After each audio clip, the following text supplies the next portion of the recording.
Now joining me to review market activities is Mr. Rotimi Olubi, Managing Director at ARM Securities Limited. Thank you for joining us on the program. Thank you for inviting me.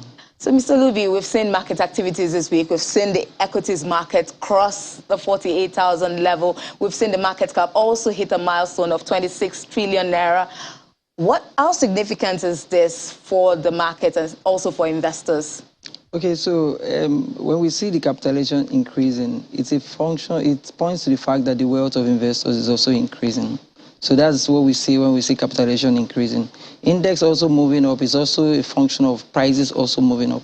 So basically, there's been renewed interest in equities in recent time.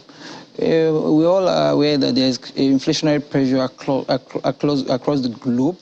And also in Nigeria, we've been seeing increase in inflationary figures. So there's need for investors to look at what investment windows they can put their money so that they can hedge against inflation. One of such is the equities.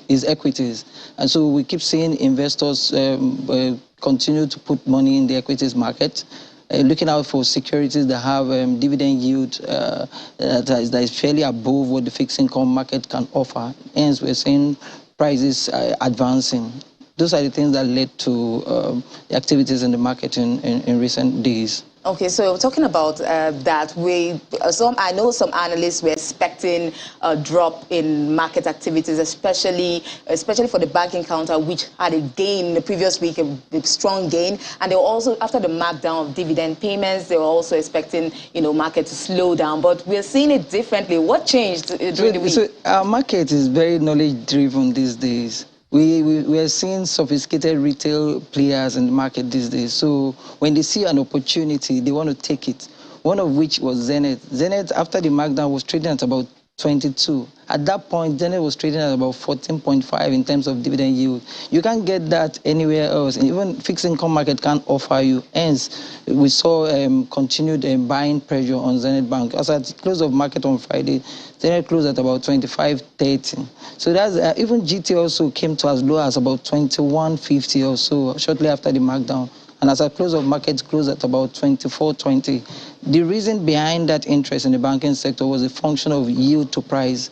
One of the things that investors look out for when they put money in the equities markets, what will come back to me in terms of return after putting my money. And then the lower the price of a stock, the lower the P relative, and then your payback period also increases the lower the P is, which is also a metrics investors consider. And then also these companies also, in terms of Zenith, GT, after adjustment, we expect them to do an interim dividend mid-year. Another 25 kobo also in the offing. So those are part of the reasons why there was renewed interest in the banking stocks for those that are adjusted for dividend. Even UB also adjusted, and then it came down to a little below 8 naira, but now it's trading above 8 naira. The point is that investors know what they want, hence they would go for their choice securities, one of which are UBA, Zenith, and then GTB. We saw O&O also rising this week, soaring. What's pushing the oil and gas space? We saw Eterna as well, especially Eterna. There was a mandatory take. It announced a mandatory takeover of about, is it 1.3 million units of its shares by Preline Limited, and then we saw this surge in its price, 10% up like 2 days straight. And I was wondering, is that what is majorly driving the buy interest in Eterna? So the way the stock market is structured, the market is information driven. Anything positive on the stock, you will naturally see investors will react. And then so the market is also a function of demand and supply. So the guy that has the securities to sell, when he sees something positive, hold back. And then so someone wants to buy. If there's scarcity, you see a movement in share price. For the acquisition also, there's also a premium in terms of what Preline is also offering. The premium is about 140 something to the price in terms of return. So investors will be looking at it, that possibilities are there that maybe at some point they might be taking out minority shareholders maybe in the future, and this might likely be the premium they might be looking at given. But although they are just buying a little above 1.3 million shares, I don't see that as significant, and I doubt to see a sustainable rise in the share price. Okay, so what of Lafarge? Lafarge just held its AGM, so like 2 days or yesterday. We've seen continued interest. Investors positioning for after dividend as ex-dividend, or post. I wonder what's real, because the stocks contributed to the increase in, in the volume transacted this week. So what's happening with Lafarge? So Lafarge, if you look at for non-banking, which Lafarge is one of, if we compare their quarterly performance, we'll look at it that perhaps with this result compared to the period that was we had this COVID was heightened, so their result was not very good at that particular quarter on quarter when we need to compare. So hence we're seeing a more stable economy after because the COVID issue at ease, this increase in construction activities, and then so there's a lot of sales they are making from their cement and from concrete and all that. Hence we're seeing the performance, their performance in terms of, if we compare their top line and their bottom line, we'll notice that I think top line increased by about 27% and then bottom line increased about 92%. That's a significant growth. And then if you look at in terms of EPS moved from about 57 kobo, Q1 EPS moved from 57 kobo to about 1.09 kobo. So if we look at the forward EPS for the security, it will be expecting to see a little above 4 naira.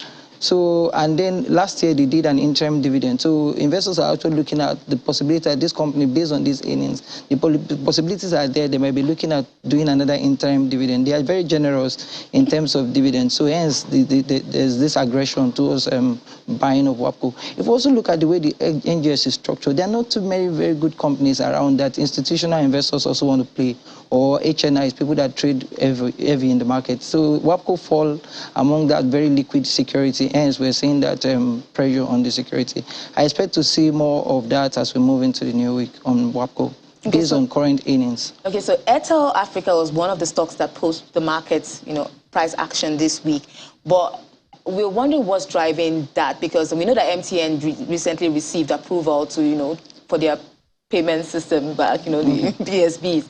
But we've not heard news about Airtel. So investors' positioning, what's driving Airtel's stocks right now? Airtel, if we look at in terms of free float, MTN has more compared to Airtel. Hence, with the shares of Airtel is closely held. So it's not very much in supply. That's why we see the price differential in terms of their pricing. Small pressure. Institutional investors, foreign investors, they are very comfortable with the telecoms these days. So we're seeing them do a lot of MTN these days. We're seeing them do a lot of Airtel these days also. So hence, that's why we're seeing the price. So small demand pressure on Airtel can change the direction of the price. It's just because of the free floats. And then also the telcos now, they are changing business model to becoming fintech companies. They want to go into payments, leveraging on their customer base, and then also on their infrastructure. That's new money for them. We expect to see a lot of competition in the payment service system, as we say, payment service part of the financial market as we move into the future, because they want to play that league, and that's another revenue line for the telcos. Okay, yes. So their cash flow, we may likely see improvement in terms of cash flows. Okay, that's good. But I think this is negatively impacting the fixed income market, because the yields are dropping, significantly in that space as well. So now for the fixed income market, because of the current situation we're currently in, rising inflation, now it's not really favorable for people doing long-term fixed income investing. If you are holding a long-dated bond, you're just chasing yourself, because you're going to be losing value as inflation moves. So it's even safer to be on the low side of the curve, where you're doing lower maturing instruments, so that you can be able to profit from increasing interest rates from other instruments also. And in terms of hedging inflation, you're better off in equity. So investors are very savvy these days, and then so they're also leveraging on competent investment practitioners in the industry to seek good advice, so that they can make better decisions. Equity tends to be one of those asset class that can give you edge against inflation. That's why we're seeing a lot of participation. And also, we've been seeing lower yields in recent time, also in the fixed income space. Hence the shift in terms of money. Money moves from one asset class to another. So when the fixed income market is better, you see money moving from the equities market down to the fixed income. So anyway, those are the things that spur investors' interest in the market.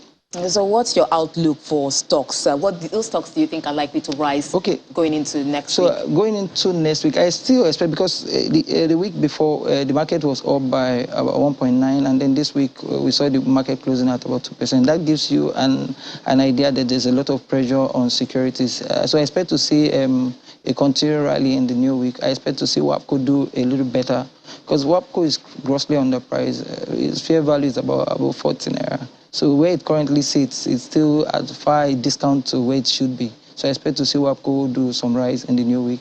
I also expect Nigerian brews to also move in that direction because of what is happening to Guinness. I expect to see a pair rally in the week ahead.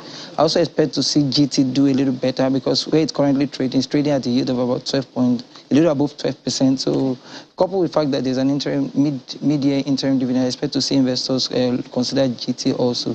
Dangote Sugar is also a stock that one may be looking out for in the coming week. Thank you so much, Mr. Rotimi Olubi, Managing Director at ARM Securities Limited. Thank you for coming on the show, and we look forward to a profitable week next week. Thank you very much. I also appreciate this invite.